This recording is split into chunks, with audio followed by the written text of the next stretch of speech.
good.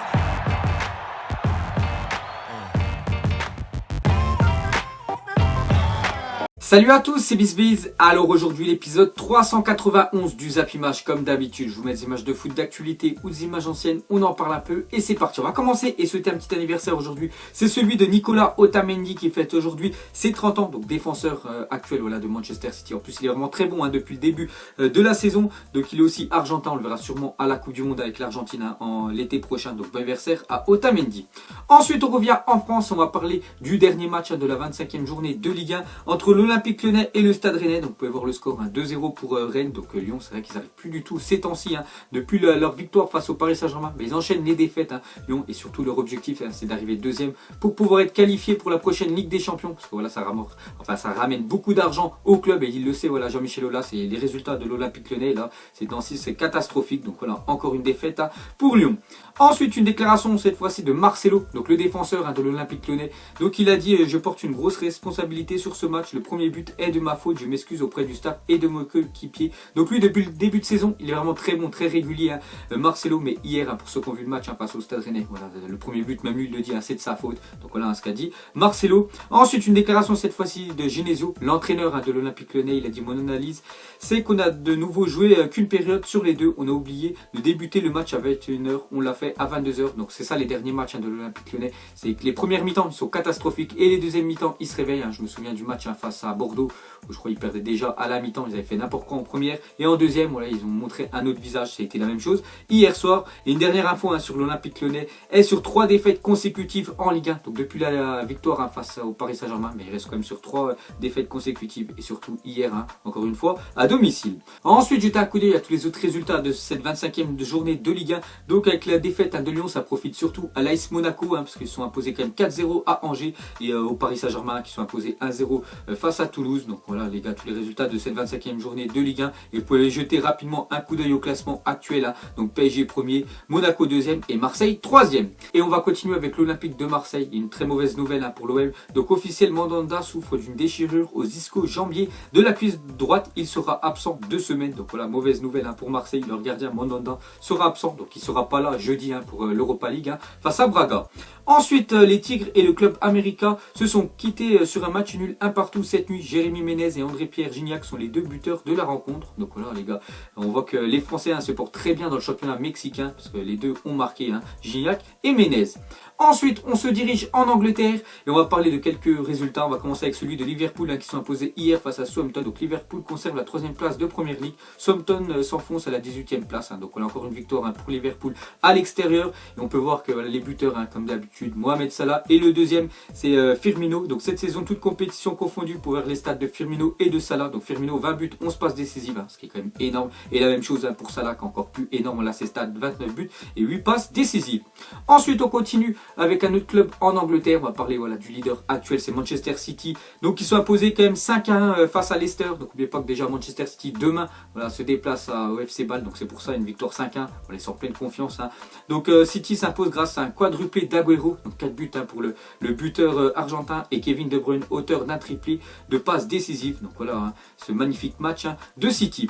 Ensuite à 11 journées de la fin, Manchester City n'a plus que 6 matchs à gagner pour être sacré champion. Donc vous pouvez voir tous les matchs de City qui restent, donc seulement 6 victoires pour City et seront champions. Donc ils ont toujours au moins je crois 12 points d'avance sur le deuxième. Donc voilà les gars, ils seront champions dans quelques matchs. Ensuite on continue avec une déclaration de Guardiola à propos de Kevin De Bruyne. Il a dit De Bruyne en course pour le Ballon d'Or, c'est une question qu'on lui a posée. Il a dit sans aucun doute, mais pour ça il le sait, il doit gagner des titres et spécialement un. Donc cette année je pense quand il dit le titre qu'il doit gagner, voilà, donc ça va être la Coupe du Monde, parce que je pense le Ballon d'Or sera un vainqueur de la Coupe du Monde cet été. Ensuite on reste en Angleterre, on va parler de l'autre Manchester qui va beaucoup moins bien que le Manchester City. Donc Newcastle 1, Manchester United 0. Donc belle opération pour Newcastle qui passe de la 18e à la 13e place. Donc Manchester United, donc déjà c'est l'équipe que je préfère en Angleterre, et c'est vrai qu'ils sont vraiment trop irréguliers. Ils me font penser à Arsenal qui peuvent perdre contre n'importe qui, mais peuvent gagner contre n'importe qui. Mais voilà, Manchester United trop irrégulier. d'affilée, donc encore une défaite pour eux. Et on va finir avec ce tour en Angleterre avec le très gros match. Donc c'était samedi à 1h entre Tottenham et Arsenal, donc 1-0 pour le derby de nord de Londres. Donc le buteur, voilà, comme d'habitude, Harry Kane. On peut voir la forme d'Harry Kane lors de ces derniers matchs. Donc à chaque fois, voilà, soit c'est des triplés, soit c'est des doublés, ou soit c'est simplement un but. C'est l'un des meilleurs buteurs de la planète. Ensuite, on se dirige en Allemagne. On va parler de Dortmund qui sont imposés 2-0 face à Hambourg. Victoire du Borussia Dortmund grâce à des buts signés de Michy Batshuayi. Encore Batshuayi buteur, donc il n'arrête pas de marquer depuis son arrivée cet hiver, voilà, en Allemagne. Et un but de Mario Götze. Donc voilà les gars, encore une bonne nouvelle pour Dortmund. Et encore une autre très bonne nouvelle, on peut dire, pour Dortmund, parce qu'on voit que Marco Reus a disputé ce week-end son premier match depuis le 27 mai 2017, soit 260 jours. Donc il a été titulaire. Donc j'ai pas vu le match, je sais pas s'il a été bon, mais c'est très bien, voilà, de revoir Marco Reus sur les terrains. Et on va finir avec Dortmund. On peut voir que selon Sunday Express, Dortmund a fixé le prix de Christian Pulisic, 19 ans, à 100 millions d'euros. Donc voilà les gars, s'il y a un club qui veut s'acheter Pulisic, il devra déposer 100 millions d'euros sur la table. Ensuite, on quitte l'Allemagne, on va se diriger en Espagne. On va commencer déjà avec Valence, voilà, qui sont imposés hier soir face à Levante. Donc Valence s'impose et reste 3e de la Liga, donc juste devant le Real Madrid. Sinon, une autre équipe, on peut voir que le Barça, 0 partout face à Retafe, donc quand même 2 points de perdu pour le Barça. Donc tenu en échec face à Retafe, surtout que c'était à domicile. Bon, après, c'est pas bien grave, ils ont tellement de points d'avance sur le deuxième que même s'ils perdent 2 ou 3 matchs d'affilée, il n'y aura rien de grave. Ensuite, on continue avec le championnat espagnol et on va parler du dernier très gros club en Espagne. Donc c'est le Real Madrid qui sont encore imposés ce week-end, voilà, 5-2 face à la Real Sociedad. Donc Lucas Vazquez, Toni Kroos buteur et surtout un triplé de Cristiano Ronaldo qui est quand même en pleine confiance avant le match face au Paris Saint-Germain, voilà, mercredi. Donc encore un triplé pour Ronaldo. Donc le dernier coup, je crois qu'il avait marqué un doublé face à Valence. Donc ces temps-ci, ça va beaucoup mieux pour Ronaldo en Liga. Ensuite, on continue avec le Real Madrid et Karim Benzema sifflé. Donc Ronaldo a demandé au public du Bernabéu de cesser et de plutôt l'applaudir. Donc là, ça, donc vraiment très beau geste de Cristiano Ronaldo. Donc voilà, j'ai vu, voilà, son action. Donc il est parti voir le public dès qu'il sifflait Benzema. C'est vrai qu'il n'a pas encore marqué Benzema hier. Pourtant c'est le numéro 9 du Real Madrid. Il a joué tout le match, il était titulaire et pas un but. Pourtant ils ont marqué 5 buts le Real Madrid.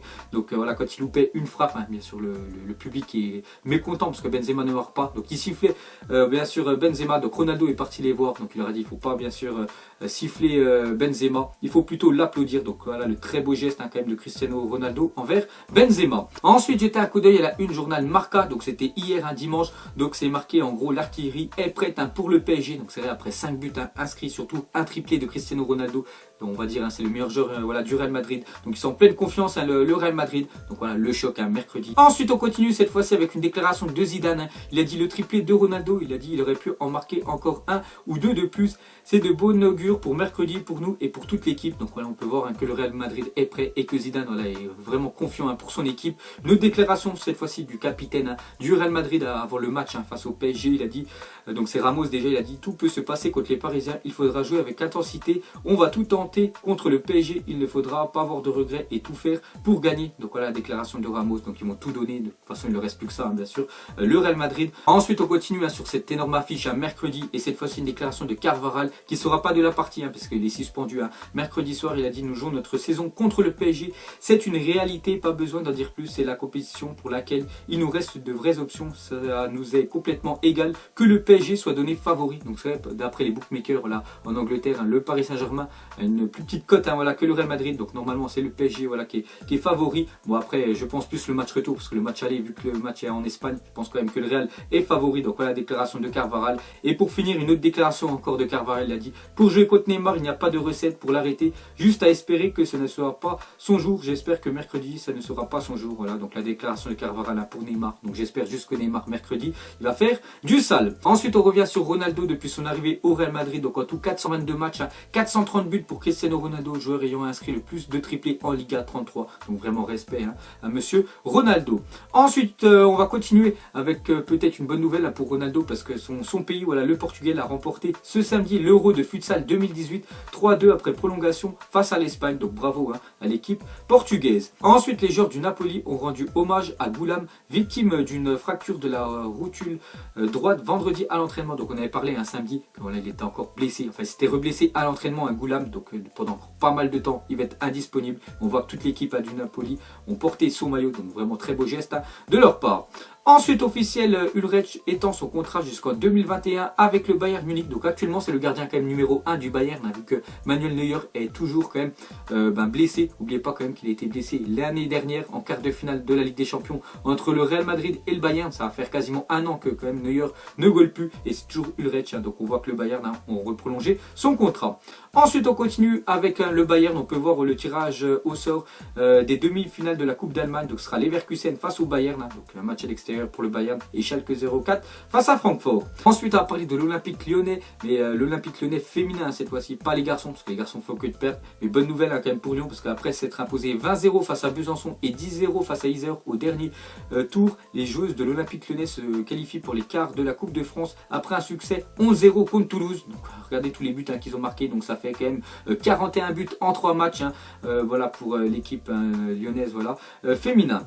Ensuite, c'est officiel, comme l'Olympique de Marseille, l'AC Milan passera d'Adidas à Puma à partir du 1er juillet prochain. Donc voilà les gars, officiel, pour ceux qui sont fans du Milan AC. Donc leur nouveau sponsor, ça sera Puma. Et on va finir ce zappimage. Donc vous savez que cette semaine, c'est la reprise de la Ligue des Champions. Voilà les éliminations directes. Donc regardez les affiches de cette semaine. Donc demain, il y aura Bâle face à City, Juventus face à Tottenham et mercredi, un Real PSG et Porto Liverpool. Donc pour vous, quelle affiche voilà, vous attendez le plus? Donc je sais qu'il y en a beaucoup qui vont répondre Real Madrid PSG, mais peut-être il y a des supporters qui n'ont rien à foutre, peut-être des Portugais, ils attendent Porto Liverpool. Donc vous mettrez voilà pour vous l'affiche vraiment que vous attendez le plus. Donc voilà les gars, la fin du zappimage 391. Donc si ça vous a plu, un petit like et je vous ferai l'épisode 392 demain. Donc moi je vous laisse et je vous dis à la prochaine comme d'habitude et ciao à tous. Salut, salut, salut, salut, salut, salut, salut, je t'en m'en vallée, j'ai la je suis rafale, je monte sur scène, l'impression d'être une bête de foire. Pas envie de parler, pas envie de te voir. En jaune, en gris, en rose, je ressors de quartier. Non, qu'elle sache que jamais je l'oublierai.